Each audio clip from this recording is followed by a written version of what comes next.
In this video, I'm going to tell you what not to do while preparing kurkuri bhindi. Chop it in long length, don't chop it the usual way. This is anardana, and the cardinal mistakes that anybody would make while trying to make crispy bhindi. This is amchur for the tanginess and the sour thing. I'm going to go for anardana here for the texture and the color. Amchur, of course, is tangier and more palatable. This is rice flour and cornstarch. This is going to add extra bit of crispiness to your bhindi, but make sure you take just a very little bit of rice flour because rice has moisture and it's going to add extra moisture to your bhindi, and you don't want moisture because crispy bhindi should be sans any kind of moisture. These are simple ingredients found in any Indian kitchen. This is red chili, lal mirchi, and you see turmeric powder, and then you will also see these are drumstick leaves ground together. You can also add coriander powder, dhania powder. This is besan, 2 to 3 tablespoons of besan that I've added. The rice flour quantity should not be so much. Cornstarch can be increased to add the crispiness.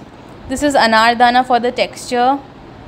Remember, I did not opt for amchur, which is more khatta. Anardana is less khatta, less sour or tangy, but adds the color and the texture. So then mix it all together. And one mistake that I did was I added a lot of flour, and see, the vegetable quantity is less. The mix would have been better if I had a lot of vegetable. I didn't in my stove, so I'm doing with the extra bit of besan. And then what to do with the extra bit of besan?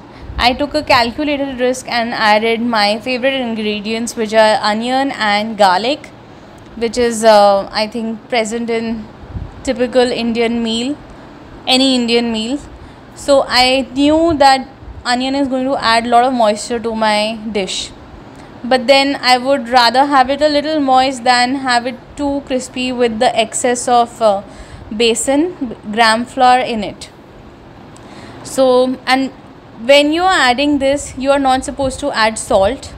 Salt is supposed to be added just before you put the mixture in the piping hot oil.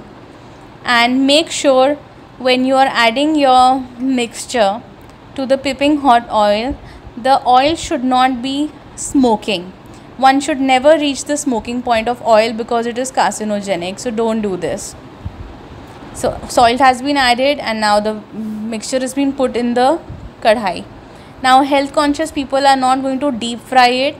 Remember, crispy bhindi has to be deep fried.